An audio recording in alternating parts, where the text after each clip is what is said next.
I found out she'd been sleeping with him the same night I was going to propose. I had the ring in my jacket pocket. Black velvet box. Hidden behind the car keys and cough drops. I'd even rehearsed the speech while driving to her place, something corny, something sincere. I was so sure she'd say yes. After 3 years together, it felt like the right time. Turns out, I was 2 years late. Have you ever been hit so hard emotionally that your body forgets how to stand?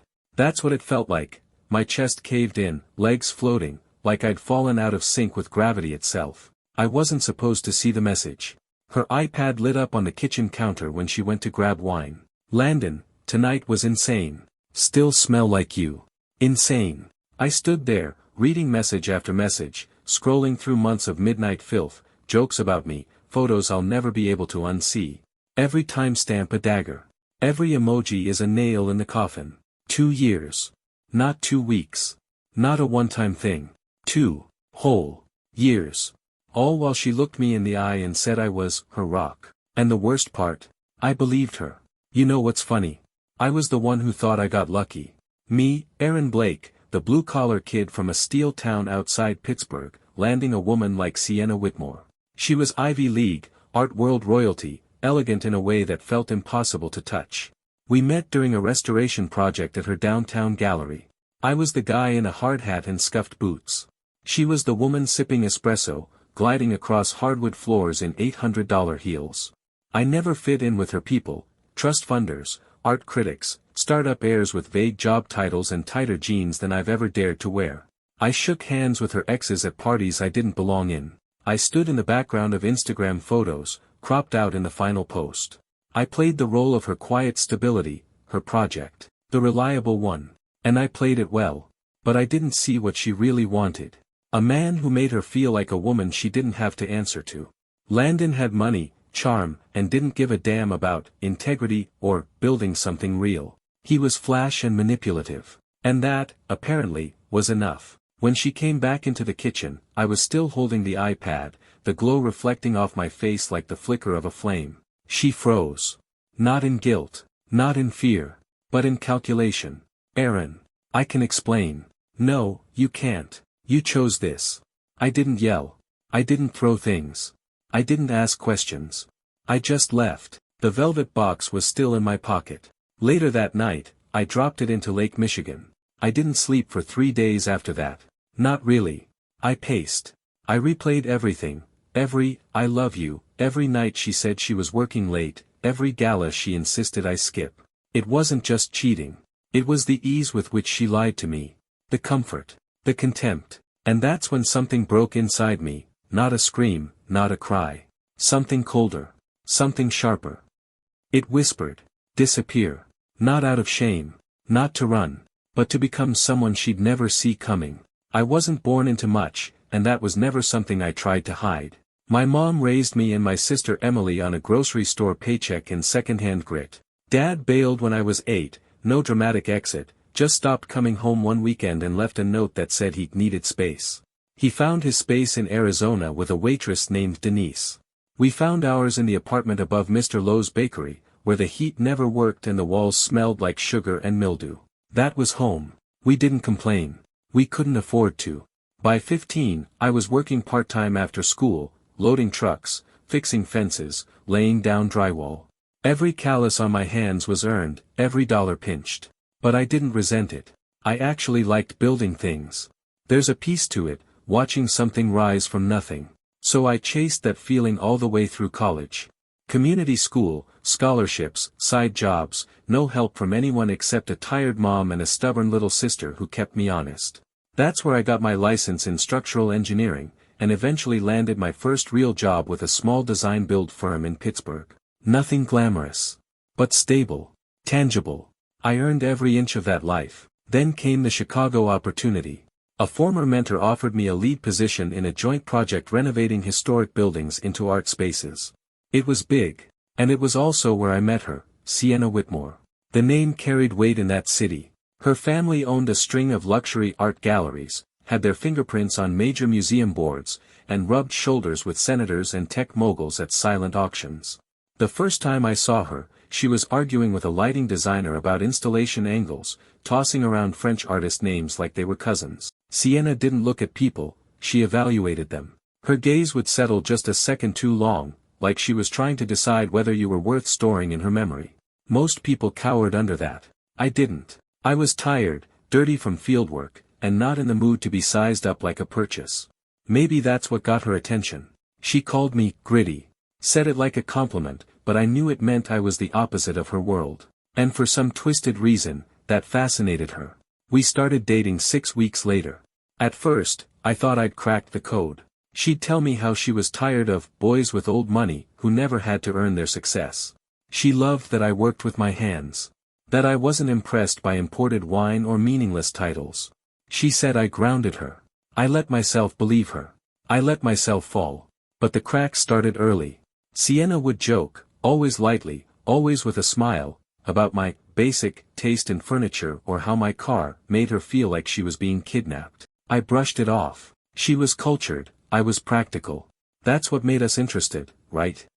What I didn't see was how I started folding myself smaller to fit into her life. I wore jackets that didn't feel like me. I went to art shows I didn't understand. Bit my tongue when her friends made sly comments about rugged boyfriends with big hearts.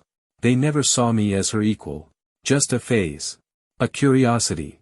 Even my job started feeling insignificant. She introduced me at parties as an engineer, but never mentioned the firm, the scope, or the accomplishments. Like she wanted to keep me ambiguous. Easily replaced. Still, I loved her. Stupidly, completely. I thought if I just held on longer, if I became successful enough, polished enough, she'd finally let me all the way in. I started saving for a ring about a year into the relationship. I never told anyone. I just wanted to be ready when she was. Sienna never talked about the future in clear terms. It was always abstract, maybe one day we'll live in Europe, or I can't picture kids yet, but I'd want them to be creative. She was fluid, drifting between careers and continents like someone who never had to fear consequences. I was her anchor. Until I wasn't. Looking back, the signs weren't subtle. They were screaming. Her phone was always on silent. She'd vanish for weekends without notice, claiming last-minute trips for gallery scouting. She'd cancel plans with my family, saying her stomach hurt or that she had a last-minute fundraiser. But the worst part? She always made me feel crazy for questioning her. I'd bring up a moment that felt off, and she'd tilt her head, let out a soft sigh, and say, "Aaron, baby, you really have to stop creating stories in your head. You're too sensitive sometimes." She turned my instincts against me. And I let her. Because deep down, I didn't want to believe I could be that wrong about someone. I didn't want to admit that I was her project, not her partner. A novelty. An accessory with a shelf life. I wanted love. She wanted control. And when I finally saw that truth, when I read those messages from Landon, time-stamped across birthdays, funerals, anniversaries, it all snapped into place. I wasn't a man in love. I was a man being used. To validate her rebellion. To make her feel adventurous. To prove she could date outside the circle without ever really leaving it. I wasn't Aaron to her. I was the story she told to feel better about herself. But that story's over now. And I'm writing a new one, where I'm not the victim. The night I found the messages were supposed to be perfect. She had asked me to come over early, and said she wanted to just unwind with me before heading to some gallery fundraiser. She was wearing this dark blue silk blouse I'd only seen once before, on our 1-year anniversary. Hair twisted up, gold earrings shaped like little daggers. I thought maybe, just maybe, she was planning something too. Maybe she'd felt the shift in me. Maybe she was finally ready to commit. I was so damn hopeful it makes me sick now. She stepped into the kitchen to pour wine. Her iPad was on the counter, charging. The screen lit up, Landon. I wasn't trying to snoop. It was just, right there. The preview alone froze my blood. Still thinking about last night. I dreamt about the way you said my name. At first, I thought it was old. Some recycled thread she forgot to delete. Then another message popped up. Are you still coming by Friday? Same hotel, same time. I tapped the screen. No passcode. It was like opening a portal to a reality I didn't know I'd been living in. There were texts going back almost 2 full years. Photos. Voice notes. Inside jokes. Private references, many from days we'd spent together. She was flipping between me and him without skipping a beat. 1 minute, cuddled next to me on the couch, whispering that she was exhausted from work, the next, sending Landon nudes and telling him I was getting too clingy again. My hands started shaking. I had to put the iPad down just to keep from dropping it. I didn't make a sound when she walked back in. She set the glasses on the counter and smiled at me like nothing had happened. Then she saw the iPad in my hand. Her smile faltered. Not because she was sorry. Because she was caught. Aaron. I can explain. There was no panic in her voice. No tears. Just irritation, like I'd stumbled into her closet and wrinkled her favorite coat. I couldn't speak. Couldn't even look at her. She started talking fast, soft, and strategic. She said it was complicated. That she'd had history with Landon before we met. That ending wasn't clean. That it was only physical, and that I always had her heart. She actually said those words. You always had my heart. You don't give your heart to someone while your body's still in someone else's bed. When I didn't respond, she tried the pity card. I think, maybe I did this because I was scared, she said, voice trembling just enough to sound rehearsed. You've always been so good to me, Aaron. So steady. So real. And I didn't know how to deserve that. I finally looked at her. You didn't deserve it. And you knew that. That's when the mask cracked. She straightened up, chin tilting slightly, just enough to look down at me. You think you're so pure, she said. You and your little moral code. Your modest apartment. Your hard work. Like that makes you better than people who actually have options. That hit harder than anything she'd said before.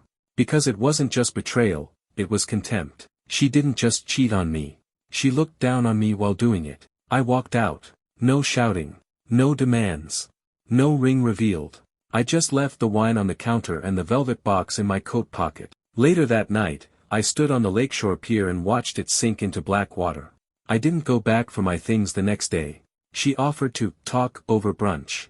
Said she wanted to explain things like adults. I blocked her number before the message finished typing. But pain like that doesn't just fade. It evolves. I stopped sleeping. My apartment felt haunted. Every surface reminded me of her laugh in the shower, her socks in the dryer, the faint smell of her perfume clinging to my couch. And everywhere I turned, there she was, on Instagram with her curated smiles, at industry events in the background of photos, smiling beside a man she swore meant nothing. I tried to tell myself to move on, that I was lucky to escape. But the truth? I didn't want to just move on. I wanted her to feel it. Not just regret. Not just guilt. I wanted her to feel the weight of what she threw away. Sienna didn't cheat because she was lonely or lost. She did it because she could. Because in her world, consequences were optional. Reputation was currency. And loyalty? Loyalty was something she expected, not something she offered. She believed I was replaceable. That I'd fade quietly, maybe write a sad song in my head and fall for the next kind woman who made me dinner. She didn't expect silence. She didn't expect strategy. She didn't expect to disappear. So I gave her all three. I ghosted that city like I never existed. I didn't rage post. I didn't send final texts. I didn't even tell my friends. I just pulled the plug. I left my job, sublet my place, and vanished. And for the first time in months, she panicked. She called Emily. Texted Deshaun. Reached out to my former coworkers. Sent vague, hope he's okay, messages that smelled more like brand management than concern. But nobody knew where I'd gone. I made sure of that. Because when you give someone everything, and they treat it like a temporary thrill, you don't scream. You don't beg. You disappear. And then, you return. Better. Smarter. Sharper. And you make sure that when they finally see you again, they're the one who looks haunted. Some people burn bridges when they leave. I disassembled mine piece by piece, quietly, carefully, until there was nothing left to trace. I started with the essentials. Cancelled my lease. Left my job at the firm with a fabricated family emergency. Liquidated my modest savings, cut up my social media, and ghosted Chicago like I never lived there. I left no forwarding address. No breadcrumb trail. Just a vacuum. Then I went to Austin. Not for the music, not for the weather. I chose it because nobody knew me there. And because it was where one of my former professors had moved, a man named Russell Winters, who ran a boutique design consultancy for high-profile clients building sustainable luxury properties. I reached out with a polite, cryptic message, looking to reinvent. Will work twice as hard as your best guy. No questions asked. He hired me within the week. The work was different, cleaner, higher stakes. Instead of pouring concrete in a January freeze, I was now sketching hidden wine cellars for country mansions, overseeing hillside builds for minor celebrities, and designing soundproof studios for eccentric tech millionaires. It was the world Sienna had always claimed to love, the curated edge of creative wealth. Only this time, I wasn't tagging along. I was building it. I studied everything, not just architecture, but perception, branding, image. I watched how these men moved, how they dressed, how they talked without oversharing. I learned restraint. I learned power. I learned how to appear important without ever saying I was. I lost weight, sharpened my wardrobe, swapped my boots for Italian leather, got a tailored navy suit that whispered competence. I learned to look people in the eye a second longer than was comfortable, and to smile only when it served me. I didn't become someone else. I became the version of myself I'd buried to make Sienna feel secure. And all the while, I kept an eye on her world. You'd be amazed how much someone's life can unravel in 18 months, especially when they've built their reputation on illusion. Sienna's gallery was in freefall. One of her co-curators got caught forging provenance on a six-figure piece. Landon's reputation, once shiny with crypto bro swagger, had taken a nosedive after a shady NFT deal exploded. Rumors swirled about lawsuits, tax investigations, donors pulling out. She stopped appearing in press features. Her name slid from high profile to whispered sidebar. I didn't smile. Not yet. Because it wasn't enough for her to lose face. She needed to understand why it was happening. She needed to feel it wasn't the market turning, it was me. So I started laying foundations. I used a contact from a Texas project to get in touch with an LA investor who dabbled in creative real estate ventures. He owed Russell a favor and agreed to play middleman under a shell firm we'd set up for a different client. Through him, we floated a strategic bait to Sienna's orbit, a potential investor group looking to revitalize boutique art spaces in up-and-coming urban districts. Big money, full autonomy, a visionary-led initiative. She took the bait immediately. Her assistant, clearly desperate to salvage Sienna's crumbling brand, scheduled a pitch meeting within days. She thought she was hunting for a second act, a resurrection. All she needed was a new capital injection, and a few investors to believe in her again. And there I was, in the background of her own theater. I used a different name, Blake Hartman. Russell vouched for the pseudonym. We constructed a temporary online presence, minimalist, clean, dripping with vague wealth and portfolio links. Enough to intrigue, not enough to verify. Our first video call was through intermediaries. She didn't recognize me. Not yet. But I recognized everything. Her tone had shifted. Gone was the hauteur, the effortless dismissal. She was nervous now. Calculated, but smaller. Her speech was laced with forced optimism. Her charm was functional, desperate. I watched her try to sell herself all over again. But this time to a room full of people who were smarter than she thought. My team expressed interest, requested due diligence, and asked for her full gallery financials. We acted intrigued but cautious. She submitted everything. I opened the books. Laid bare every debt and failed deal, thinking this was her lifeline. She had no idea she was handing the gun to the man she shot 2 years ago. The plan was almost complete. But I needed one last thing, proof of her desperation. I leaked, anonymously, of course, a rumor to a mid-tier Chicago art blog, Whitmore Gallery in talks with mystery financiers amid insolvency rumors. The story ran. Bigger outlets picked it up. Donors started pulling out. A local arts foundation froze their grant to her. She tried to go into PR overdrive, but it was too late. The water was rising. And she'd already thrown away her life jacket years ago, when she thought she was untouchable. I was done being the quiet, dependable man in her shadow. Now, I was the one designing her future. Brick by brick, lie by lie. Just like she built mine. I didn't want her tears. I wanted her silence. Silence when the emails hit her board of directors. Silence when her mentor, the one who once told me I'd never beat Madeline's class, called me to ask if what I'd sent was true. Silence when the firm's lead partner found out that the app she was preparing to present at next month's equity pitch wasn't her intellectual property. Because it never was. It was mine. I had created it. Back when I still believed in us. Back when she told me it was our future, that we were building something meaningful together. I let her install it under her company's beta label. I let her pitch it at private showcases. I let her take my name off the back-end development notes. And then she used it to win a startup accelerator slot that I never even knew she'd applied for. She smiled when I congratulated her. She kissed me that night like nothing had happened. A con woman in Chanel, playing house with a man too tired to question the details. Not anymore. The moment my cease and desist letter reached her inbox, her PR assistant leaked a statement, creative differences with a former partner. Neatly sanitized, just like she liked it. But then came the demo failure. See, I hadn't just coded the app. I'd also added something special, a kill switch. One line of code buried deep, triggered remotely. At exactly 3:17 p.m. on the day of her investor presentation, the user interface collapsed. Everything froze. A cascade of error messages spilled across the screen like bleeding red confetti. And as Madeline stood on stage in her white blouse and flawless lipstick, blinking at the flickering display, she had to face the one thing she couldn't spin, couldn't delete, couldn't hide behind legal armor. Me. I was in the front row. She saw me. Our eyes met. Her lips parted, probably to curse, to beg, to spin, but I didn't move. I just watched. The auditorium was silent. Her lead investor stood up and walked out. 2 others followed. She tried to recover, fumbling with her tablet, pretending it was a minor bug. But I knew that code like I knew her patterns. Cold. Calculated. Terminal. Later, I heard her scream at her assistant. Fired 3 of them in a single hour. The firm's senior partner called a private emergency meeting, and this time, I wasn't on the outside. Thanks to the anonymous dossier I'd leaked earlier, I'd made sure the board had a copy of every falsified patent claim. Every reused open-source snippet she'd slapped her name on.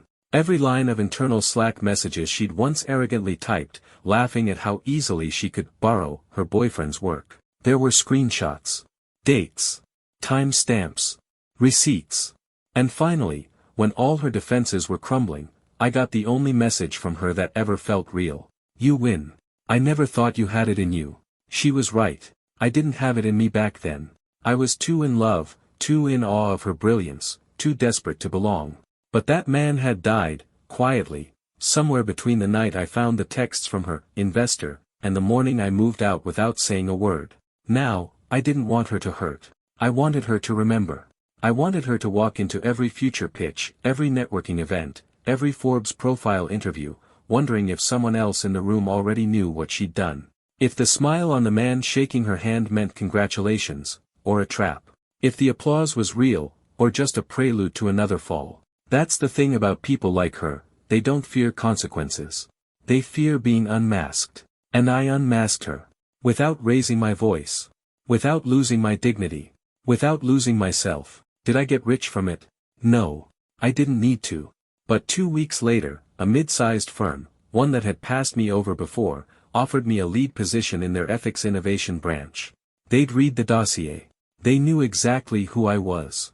And for the first time in years, I accepted a position not because I needed a job, but because I deserved one. I walked into their offices with my head up. And that silence I'd once longed for. I wore it like armor. They say revenge never brings peace. Maybe that's true for some people. But as I sat in that quiet cafe in Boston, watching the last snow of the season blur the city skyline, I finally felt something I hadn't in years: stillness. Not happiness. Not triumph. Just stillness. Like the screaming inside me had finally gone quiet. It had been 6 months since the final nail in Natalie's perfect world had been hammered in. She'd lost her job after the board found out about her manipulation of the quarterly reports, something I never even touched. But the whisper campaign I'd started, the quiet trails of emails I'd anonymously submitted, all of it had worked like dominoes. All I did was tip the first one. She did the rest herself. Ethan was long gone too. I heard he left her when his own company started bleeding contracts and reputations. People don't want to partner with a man whose name is dragged through messy scandals. Especially not when it's tied to a woman who'd burned her last bridge in the industry. From power couples to pariahs. That's how fast it all flipped. And me? I didn't go back to the life I had before. That man, the Aaron who gave too much, doubted too quietly, loved too deeply without watching the cracks form, he's gone. Buried beneath the cold clarity that only betrayal can give. But I didn't become cruel. I didn't let revenge rot me from the inside. I used it.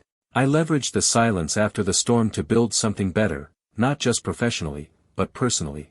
I took a new job, not as someone's underling but as a strategic consultant for firms that overlooked talent like mine for years. I moved to a new apartment with sunlight that kissed the windows every morning, not a shadow-filled townhouse with secrets in every room. I even started seeing someone. Her name's Lila. She's nothing like Natalie. She's grounded, open, and sharp in a way that doesn't cut. She challenges me without belittling me. I told her about my past, the whole thing, even the ugliest pieces. And she didn't flinch. The first time Natalie tried to reach out, a number I hadn't seen in over a year, I let it ring until it died. There was no reason to answer. I had said everything I needed to say with silence, with distance, with the deliberate vanishing that left her with only herself to face. I don't think she regrets losing me.